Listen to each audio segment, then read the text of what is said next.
Hello साथियों, देखो आज हम लोग बात करेंगे कि 2 से 3 महीने के अंदर आपके पास 2 ही महीना बचा है एसएससी जीडी के एग्जाम के लिए। तो आप इस कम समय में, बिल्कुल ही कम समय में कैसे आप लोग इन सभी विषयों को कंप्लीट करेंगे और इसमें अधिक से अधिक कितने सारे नंबर लाने पर आपका सिलेक्शन हो सकता है। सभी चीज़ों के बारे में बात करेंगे, कैसा एग्जाम पैटर्न, कैसा क्या रहता है, सब कुछ। देखिए इसमें जो रीजनिंग आती है पहले 25 की आती थी, लेकिन अब भगवान की कृपा से 20 नंबर की हो गई। मतलब 20 क्वेश्चन हुए हैं, नंबर नहीं, नंबर तो 40 हो गए। अब तो नंबर 160 में आपका काउंटिंग होगा। और इंग्लिश और हिंदी दोनों में से आप कोई एक चूज करते हैं, उसमें से 20 नंबर की या तो आप हिंदी करें या फिर रीजनिंग इंग्लिश करें। तो बहुत सारे बच्चे जो हिंदी भाषी क्षेत्र के होते हैं वो इंग्लिश नहीं लेते, हिंदी को चूज करते। लेकिन आपने इंग्लिश ली तो कोई दिक्कत वाली बात नहीं है। लेकिन हम लोग इंग्लिश के बारे में आज भी नहीं बात करेंगे, आज केवल हम लोग बात करेंगे हिंदी के बारे में। देखिए जो मैथ का पेपर होता है इसमें भी कितने मैथ, मतलब पूरा जो पेपर होता है उसमें मैथ कितने नंबर के आते हैं, 20 क्वेश्चन आता है और कितने नंबर आएंगे, 40 मार्क्स आएंगे। ठीक है। और जीएस जो कि सबसे खतरनाक और आसान दोनों, ये दोनों ही, क्योंकि जीएस में अगर आना होगा तो आसान आएगा, नहीं तो कठिन आएगा।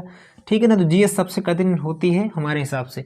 तो देखिए रीजनिंग जो है आप कम से कम 18 क्वेश्चन करने हैं, वो भी सही। 18 से 20 में उन लोगों में से नहीं हूँ कि आपको बताऊं भैया 14 कर लो तुम्हारा काम हो जाएगा, बिल्कुल नहीं होगा, एकदम साफ बात है। 14 पे नहीं होगा, हम बोल रहे हैं ना, नहीं होगा, 14 पे नहीं होगा। हिंदी भी आपको ज़्यादा करनी होगी।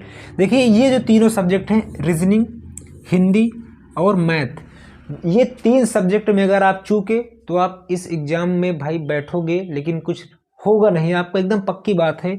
बुरा मत मानना, लेकिन ये एकदम हकीकत है। जमीन से आप अगर जुड़ेंगे तब पता चलेगा। अभी आप बेवकूफ़ ज़्यादा मत बनिए इधर उधर घूम के, आपको केवल तैयारी पर फोकस रखना है।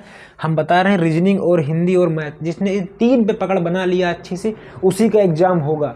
देखिए और इन दोनों में आपको पता है कि अब की तुमको कितने मिनट मिलेंगे, केवल 60 मिनट मिलेंगे। कितने मिनट मिलेंगे? 60। 80 क्वेश्चन 60 मिनट। आप कहेंगे बहुत खतरनाक, ये खतरनाक बिल्कुल नहीं है। आप एक बात समझिए, देखिए यहाँ पे हिंदी, जो हिंदी का एग्जाम होगा, जो हिंदी का पेपर आएगा, ये तो देखो आपको आता होगा तो करोगे, नहीं आता होगा तो नहीं करोगे। इसका मतलब 20 क्वेश्चन तो आपका बहुत कम टाइम में होने वाला है भाई।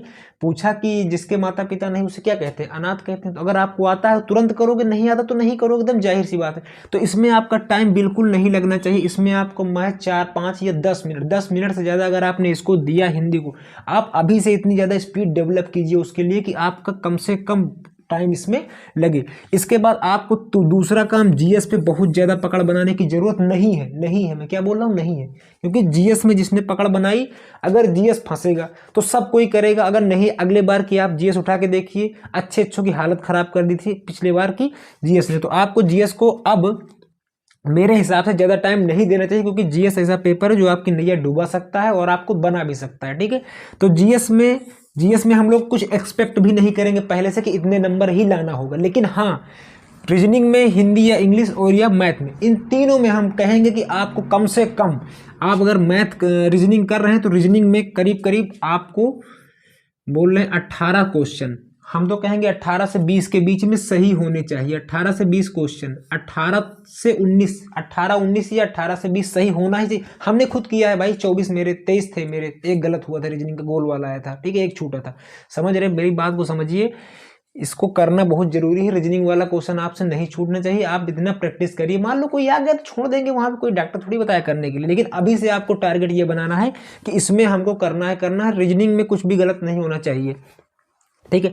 बात आती है हिंदी की। हिंदी को आप जितना हो सके कायदे से रिवीजन करिए। अब देखिए पढ़ने पढ़ाने का टाइम गया कि संधि आप पढ़ रहे हैं बैठ के, कायदे से पढ़ते ही जा रहे हैं। जितना आपने पढ़ लिया है बहुत अच्छा पढ़ा, उसका मोर देन रिवीजन, अधिक से अधिक बार रिवीजन करिए। आपका यही रामबाण काम करेगा, इसके अलावा आप कुछ नहीं कर सकते।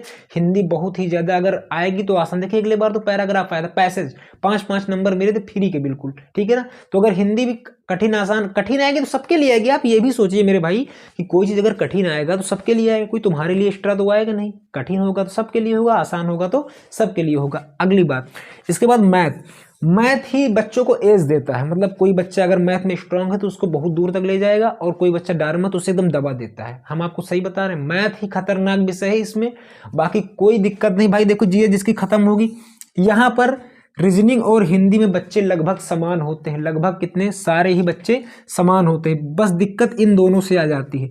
जीएस में भी अच्छे बच्चे खत्म हो जाते हैं, क्योंकि जीएस भी जो है का कोई इतना इतना बड़ा सिलेबस है कि आप खत्म नहीं कर सकते, कुछ भी पूछ देगा ऊट पटांग करके। तो ठीक, आप बोल भी नहीं सकते एग्जामिनर भाई मानो जो भी पूछना होगा पूछेगा। तो आपको मैथ में भी अच्छा नंबर करना है। मैथ में आपको मान लीजिए अगर आप कमजोर हैं तब भी 15 क्वेश्चन, नंबर नहीं बोल रहा हूँ, 15 क्वेश्चन आपको 15 से 18 तक जाना ही जाना है। 2-3 क्वेश्चन मैं क्यों छोड़ रहा हूँ, क्योंकि 2-3 क्वेश्चन एग्जामिनर, देखो एग्जामिनर के ऊपर भी कुछ लिमिटेशन होती है कि आपको इतने परसेंट पेपर अच्छा बनाना है, इतने परसेंट पेपर आसान, मतलब आसान, कठिन, मीडियम, ऐसे पेपर तुमको बनाना है। तो वो भी तो अपने हिसाब से बनाएगा। अगर वो क्वेश्चन हार्ड रखेगा भी, अगर मान लो सीजीएल टाइप का 1-2 क्वेश्चन डाल ही दिया, जो कि डालेगा 100% डालेगा, इसमें कोई दो राय वाली बात नहीं, डालेगा, पक्का डालेगा, हर बार डालता, अगले बार भी डाला तो आपकी बार भी डालेगा, ठीक है। तो हम बता रहे हैं कि 15 से 18 क्वेश्चन आप पकड़ के चलिए, ठीक, अच्छी बात है। हिंदी में हम बोल रहे हैं कि आप पूरे करिए, गलत हो जाए होने दीजिए, निगेटिव मार्किंग में समझ डरिए, बता रहे हैं तुक्का कैसे मारना है आपको, ठीक है। 18 से 20 इसमें भी, हिंदी में तो आपको छोड़ के आना गुनाह है, गुनाह, छोड़ के नहीं आना है, कुछ ना कुछ तो आपको काटना ही है, ठीक है। जीएस में हम इसलिए कुछ नहीं बोल रहे, क्योंकि अगर जीएस आसान आएगी तो आप 20 से 20 करके चले, फिर वो गरियाओगे कि आपने क्या बताया, हम तो 15 किया। अगर आसान है तो भाई करो, ठीक है, इतना दिमाग है कि आसान आएगा तो करना है, अगर कठिन आएगा तो छोड़ना है, ठीक है। और हाँ, निगेटिव मार्किंग बहुत ज़्यादा इफेक्ट नहीं पड़ता इसमें, क्योंकि मैंने खुद तुक्का मारा था और मेरे भी बहुत ज़्यादा क्वेश्चन सही हुए थे, ठीक है। तो आप इसमें जान गए कि रीजनिंग, हिंदी और मैथ, इसमें जितना अधिक से अधिक स्कोर कर पाओ करना ही करना है, क्योंकि इन दोनों विषय को आप छोड़ नहीं सकते। इसमें से तीनों विषय में इन तीनों को आप छोड़ नहीं सकते, इन तीनों में आपको स्कोर अच्छा करना है। जीएस आसान है तो करेंगे, अगर कठिन आई तो नहीं करेंगे। इसके बाद आप बुक की थोड़ा सा बात करेंगे। देखिए, अब बुक पढ़ाने का टाइम खत्म हुआ, कोचिंग में बैग ढोने का टाइम खत्म हुआ मेरे भाई। अब आप कुछ मत करिए, जो अगले साल के क्वेश्चन आए थे प्रीवियस ईयर, पिछले सालों को ही प्रीवियस ईयर कहते हैं, उसकी एक बुक लाइए, किरण की कोई भी प्रकाशन लेकर आइए, उन्हीं सवालों को चुपचाप बैठ के शांति से 2-3 घंटे लगाइए, बस उन्हीं सवालों को आपको अधिक से अधिक बार लगाना है। इससे ज़्यादा मेरे भाई कुछ नहीं करना मैथ के लिए अभी के समय। नहीं, आप 4 समय दूरी की 8 वीडियो देख रहे हैं मेरे भाई, मत देखो, कसम से बता रहे हैं, डुबा देंगे। जीडी का पेपर हो, कोई ये सीरियल नहीं, आसमान से क्वेश्चन नहीं बनेगा यहाँ पे, ठीक है। उसके बाद रीजनिंग आपको पढ़नी नहीं है। रीजनिंग में क्या बोल रहा हूँ, रीजनिंग आपको पढ़नी ही नहीं है। रीजनिंग आपको केवल प्रीवियस ईयर, जब तुम टेस्ट दे रहे हो, अभी टेस्ट के बारे में बताएंगे, जब आप टेस्ट देंगे तभी आपको पूरी रीजनिंग में जितने क्वेश्चन आए उन्हीं को एनालाइज करना है अच्छे से। उन्हीं, जैसे मान लीजिए आज हमारा कैलेंडर क्वेश्चन गलत हो गया, तो हम अगले संडे के दिन रखेंगे कि रीजनिंग के 3-4 टॉपिक को निपटा लिया जाए, ठीक है। रीजनिंग को डेली टाइम देना बंद कर दीजिए, वरना बहुत पछताओगे। रीजनिंग कोई ज़्यादा इतना बड़ा विषय नहीं है, उसको मॉक टेस्ट में या और संडे के दिन निपटाइए, बाकी अदर काम मत करिए मेरे भाई, नहीं दिक्कत हो जाएगी। मैथ को आपको फुल टाइम देना, क्योंकि देखिए मैथ ही विषय है जो आपको ऊपर या फिर नीचे ले जाएगा, एकदम सामान्य बात है। अगर आप मैथ नहीं कर पाए तो आपका काम खत्म हो सकता है, ठीक है। और ज़्यादा करे तो आपका काम बहुत अच्छा। आप मेरिट से, मेरे 83 नंबर थे किसकी बदौलत, मैथ, रीजनिंग और हिंदी की बदौलत। जीएस से मेरे कमजोर थे, जीएस से मेरे 7-8 क्वेश्चन सही थे, बस मैंने आपको पहले अगली वीडियो में जब बुक वाली थी उसमें बता दिया था, ठीक है। तो आपको ऐसा बिल्कुल नहीं करना है, ठीक। अब देखो, हम लोग बात करेंगे मॉक टेस्ट के बारे में। आपको मॉक टेस्ट पर डे मैं बता रहा हूँ, कितना पढ़ लीजिए, कोई फर्क नहीं पड़ता, फर्क पड़ता है, लेकिन आपको और क्या करना है पढ़ाई के साथ, आप कम पढ़ें लेकिन एक मॉक टेस्ट पर डे मारें। एक मॉक टेस्ट चाहे टेक्स्ट बुक पे ले लीजिए आप, चाहे ग्रेड अप पे ले लीजिए, दोनों अच्छे हैं, चाहे आप दोनों में से कोई एक में ले सकते हैं, ठीक है। लेकिन ऑफलाइन टेस्ट मत देना। मैं बहुत सारी चीज़ें निगेटिव बोल रहा हूँ, तुमको लगेगा सब गलत बोल रहा, लेकिन मैंने किया है मेरे भाई, ऐसे ही होता है। टेस्ट मारना है तो जो ऑफलाइन के मारोगे आप, तो उसमें वो फीलिंग नहीं आएगी। और आप माउस एक ले लीजिए, माउस से क्लिक करिएगा, क्योंकि 2-3-4 मिनट अगर आपने माउस को ऐसे घुमाने में लगा दिया तो दिक्कत होनी तय है, पक्का एकदम होना ही होना है। मॉक टेस्ट में टेस्ट देते समय ध्यान किन बातों का रखना है, आपको मैथ के मान लो मॉक मारे, उसमें आपके 20 क्वेश्चन आएंगे, 20 में मान लो आपके 16 सही हुए, 4 कौन से टॉपिक थे जिनसे हमारा क्वेश्चन गलत हो गया, ठीक, इसके बारे में ध्यान में रखना है। और कौन क्वेश्चन तुमने गलत कर दिए, ठीक भाई, 16 मान लो 16 किए, 16 सही हो गए तो ठीक है, लेकिन 16 में 1-2 गलत हुए होंगे, कौन सा टॉपिक किस वजह से गलत हुआ है, और उस टॉपिक के सवाल, जो भी सवाल है उस टॉपिक का, उस टॉपिक को आपको क्लियर करना है तुरंत, ठीक है। और जो सवाल आपसे गलत हुआ उसके लिए एक अलग से बुक बना, अलग से कॉपी बनानी, उसमें उसको नोट करना है, तभी कुछ हो सकता है, ठीक है।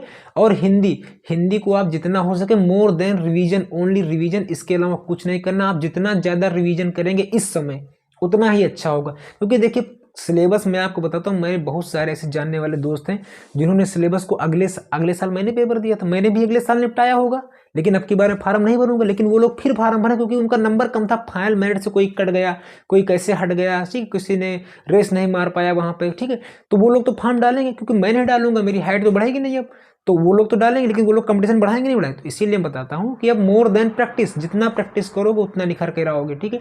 जीएस के लिए आपको लूसेंट को थोड़ा हल्के हल्के नज़र से पढ़ना है, या फिर आपके पास जो भी बुक है उसको पढ़ना है, ठीक है। और रीजनिंग के लिए जैसे आप तो वीडियो डालते हैं कि कौन सी बुक पढ़ें, ये पढ़ें, इसे आप वीडियो डालना, वीडियो देखना बंद कीजिए, आपको ऐसा बिल्कुल नहीं करना। आपको एक दिन, आप एक काम करिए, एक दिन टाइम लगा लीजिए, एक दिन पूरा खत्म कर दीजिए, शनिवार संडे कोई भी एक दिन खत्म करिए, उसमें सोचिए कि हमें किन रिसोर्सेज से पढ़ना है, बस आप इतना डिसाइड कर लीजिए और उन पे अटल रहिए, ठीक है, मोदी जी की तरह उन पे अटल रहिए कि हमें यही करना है और यही करते रहना है, ठीक, इसी सोर्स से पढ़ना है। इसके अलावा मुझे भटकना नहीं है 4 जगह, ठीक है। इससे मान लीजिए मुझे रीजनिंग इस टीचर से, इस टीचर की इस नोट से पढ़नी है, बस खत्म, उसी से पढ़ना है, भी चाहे वो जैसा पढ़ा रहा उससे आप एकदम कंफर्म कर लीजिए कि हमें ऐसा ही करना है, और अगले 1-2 हफ्ते नहीं, अगले 30 दिन तक वही काम करना है, ठीक है। नंबर 2, आपको मॉक टेस्ट पर डे 2 कम से कम कितने मारने हैं, 2 से कम में काम नहीं चलेगा। अगर आपको लगता है कि हमारा नॉलेज गैप कम है, मतलब नॉलेज में बहुत ज़्यादा हमको दिक्कत है, तो 1 मारिए, लेकिन मॉक टेस्ट आप जरूर मारिए। अगर आपके मॉक टेस्ट में बढ़िया नंबर आ गए मान लो,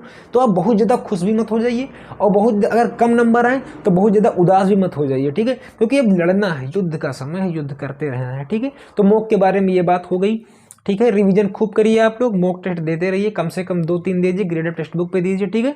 टेस्ट कैसे देना है उसको डायरी में उतार लेना है, आपको सारी बातें हमने बता दी हैं। और हाँ, इनमें रीजनिंग और मैथ और